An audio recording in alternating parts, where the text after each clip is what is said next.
Jennifer E. Smith's young adult romance novel, This Is What Happy Looks Like chronicles the budding relationship between teen heartthrob Graham Larkin and small-town Ellie O'Neill after a typo sparks an ongoing email correspondence. The book looks at issues of love, vulnerability, and family secrets, exploring the complicated nature of love between people from widely different backgrounds. A typo causes Graham Larkin to accidentally send an email to Ellie O'Neill, a teenaged girl living in the small coastal town of Henley, Maine. When Ellie receives the email, she isn't sure who the sender is, but she's curious. She responds, finding herself communicating with 17-year-old Graham, who lives in California with his pet pig, Wilbur. Lonely, Graham is happy to find companionship in Ellie, and for the next 3 months, they start an online friendship, exchanging information about their daily lives, thoughts, and feelings. Unbeknownst to Ellie, her new email companion, Graham, is a movie star. Ellie never finds out his last name and Graham never mentions his fame, so the secret remains hidden. Graham is relieved to have a relationship with someone that doesn't revolve around his success or his money. He is lonely. In Ellie, he finds someone down to earth and honest, and he feels he can confide his real emotions to her. The more they talk, the more Graham begins to fall for Ellie. Eventually, Graham convinces his producer to stage his new film in Henley, Maine, so he can meet Ellie in person. He and his crew arrive, along with a horde of paparazzi, which Ellie and her friend Quinn mock while they work together at a local shop, Sprinkles. One afternoon, Ellie leaves Sprinkles just before Graham walks in. Quinn is wearing Ellie's shirt, and Graham mistakes her for Ellie. He asks her out to dinner, and Quinn immediately says yes.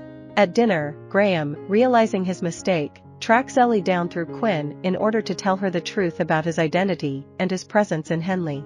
However, everything doesn't go to plan when Graham shows up at Ellie's house to tell her the truth about her email friend.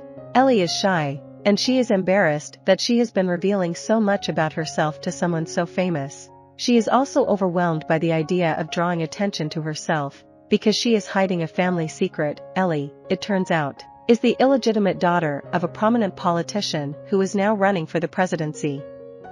After Ellie was born, her mother moved to Maine to live a reclusive life away from the spotlight. Ellie feels that dating a famous movie star would ruin everything for which both her father and her mother have worked. Despite this, Graham is dedicated to Ellie. He wants to be with her, and he wants to help her achieve her dreams. Ellie, a good student, was accepted into a Harvard poetry workshop that she couldn't afford. Graham is convinced that he can help her overcome her financial woes in order to make her dreams come true. Ellie finally agrees to date Graham, but under very stringent and hard-to-meet conditions. She demands that they date without any photographs or publicity. Graham tries to give her what she wants, though the nature of his life makes that incredibly difficult, putting a strain on their relationship. Graham and Ellie keep their relationship almost entirely concealed until Ellie feels pressure to tell her mother the truth about the man she has been dating. When her mother finds out, she is mortified and convinces Ellie to break it off for the sole reason that his fame will cause him to leave her in the end, exactly the way Ellie's father abandoned her years ago when she found herself pregnant. Ellie finds her mother's cynicism persuasive and breaks it off with Graham. The novel ends with a sweet summer romance between two dramatically different people that is troubled by the complexities of daily life, expectations, and family history. Jennifer E. Smith is the author of a number of young adult novels, primarily about teenage romance. Her other books include The Statistical Probability of Love and First Sight and The Comeback Season, among others. Her books have been translated into 33 languages, and she works as an editor in New York City. She received her master's degree in creative writing from the University of St. Andrews in Scotland. I hope you enjoyed this video. Leave a like if you did, and be sure to subscribe. Thank you.